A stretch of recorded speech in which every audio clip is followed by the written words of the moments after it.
Trump ohlásil program tarifného bonusu za 400 miliard amerických dolárov, čo je na občana 2000 amerických dolárov. Bitcoin okamžite napumpoval. Je to skutočný signál býčieho trhu alebo ďalšia pasca vyvolaná politikou. Nech to je čokoľvek, my to využijeme. Určite sa pripojte na Telegram, odkaz máte v popise.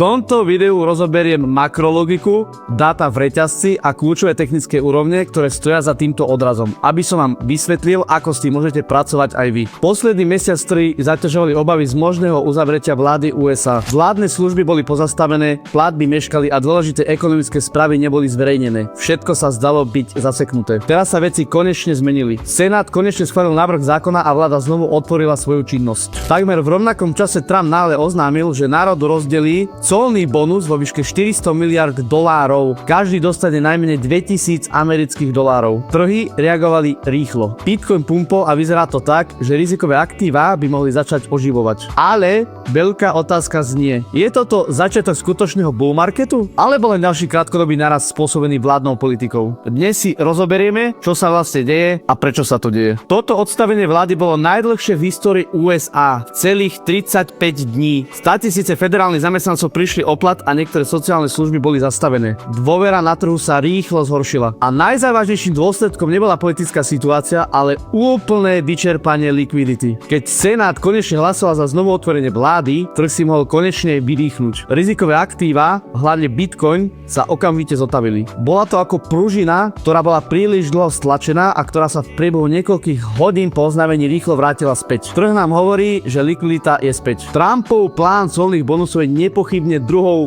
bombou v tejto dráme. Oznámil to na sociálnych sieťach s vysokou publicitou. Ľudia, ktorí sú proti clám, sú hlupáci. Zarobili sme bilióny a teraz tieto peniaze vraciame americkému ľudu. Podľa plánu dostane 85% dospelých Američanov priamo $2000 hotovosti, čo je spolu viac ako 400 miliard dolárov. Toto nie je len politické vyhlásenie, je to finančná injekcia. V krátkodobom horizonte budú tieto peniaze plynúť priamo do spotreby a na finančné trhy. A historicky bol každý fiškálny stimul sprevádzaný bičím cyklom kryptomien. Tento raz sa peniaze netlačia, prerozdeľujú sa z príjmov z cieľ. Okrem vládnych správ sa aj samotný trh nenápadne mení. Aktivita Bitcoinu v reťazci v posledných týždňoch mierne klesla, ale ETF fondy zaznamenávajú väčší tok peňazí. Analytici tvrdia, že mnohí dlhodobí držiteľa presúvajú svoje prostriedky práve do ETF. Ale prečo? ETF sú bezpečnejšie, majú nižšie dane a umožňujú si zachovať expozíciu voči Bitcoinu. To znamená, že staré mince sa miešajú, zatiaľ čo prichádzajú nové peniaze. Trh môže vyzerať pokojne, ale v skutočnosti sa likvidita potichu hromadí. Inými slovami, trh dostáva v zákulisí krvnú transfúziu. Tak poďme sa pozrieť na graf Bitcoinu. Tak, a tu sme si otvorili graf Bitcoinu, otvorili sme si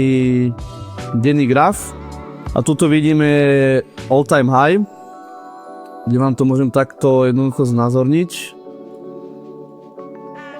A odtiaľto, z tohto all time high ideme len dole, čo vidíme aj podľa tejto trendovej čiary. A čo sa nám stalo? Pekne sme sa prepadli zo 126 000 na... Teraz sme na 91 000. A tuto máme jeden z dôležitých supportov. Tuto sa nám vyplnila medzera, takzvaný gap. A tuto máme ďalší support na 89 000, kde prišiel krásny odraz. Ale reálne, čo očakávam momentálne, čo sa nám môže udiať, je, že pôjdeme kúsok hore a potom pravdepodobne znova otestujeme tento support a ak tento support padne, tak pravdepodobne sa uvidíme niekde na 82 000. Je to dosť pravdepodobné, že klesneme sem a keď si to otvoríme v vyššom časovom rámci, keď si dáme 4 hodiny, ja by som určite hľadal vstupy skôr do shortu, jak do longu, pretože toto je reálne ako naozaj chytať nožík, akože dali sa to nabrať longy s úzkým stop lossom, ale moc by som to neodporúčal, keďže hocikedy to môže ísť nižšie. Takže čo je bezpečnejšie, určite hľadať vstupy do shortu.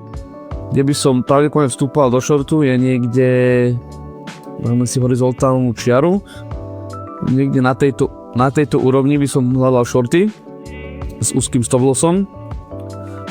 Pravdepodobne sa už neodrazíme na 95, čiže tu by som dával úzky stop loss.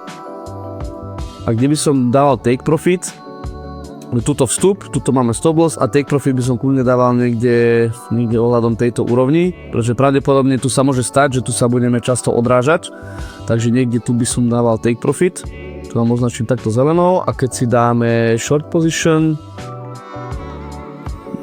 pozrieme ako k nám vychádza risk reward ratio,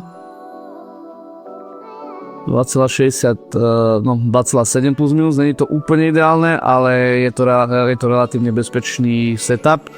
Takže skôr hľadajte vstupy do shortu a nie do longu. Pri pohľade na minulé kryptocykly je jasné. Rast v roku 2020 bol poháňaný tlačou peňazí Fedom. Neobmedzené kvantitatívne uvoľňovanie, nulové úrokové sadzby a rastúce ceny aktív. Teraz sú však ale veci iné. Fed udržiava úrokové sadzby vysoké, ale vláda poskytuje finančné injekcie prostredníctvom stimulov, daňových úľav a podpory výdavkov. Toto je priama likvidita, ktorá ide priamo do vreciek ľudí. Vstup na trh je pomalší, ale oveľa ťažšie ho vziať späť, čo robí základ tohto bičieho trendu stabilnejším. Takže celkovo. Ukončenie uzatvorenia činnosti americkej vlády a Trumpové stimuly prinesie na trh opäť nádej. Oživenie Bitcoinu nielen krátkodobým cenovým pohybom, mohol by byť začiatkom väčšej štruktúrálnej zmeny. Spodná hranica síce nemusí byť úplne potvrdená, ale signály sa hromadia. Z hľadiska likvidity, politiky a sentimentu by to mohol byť zatiaľ najdôležitejší moment v roku 2025. Napriek tomu musíme zostať opatrní, každý väčší trh začína s veľkou neistotou. To je na dnes všetko. Ak chcete pravidelne vidieť obchody a analýzy, pridajte sa na môj Telegram.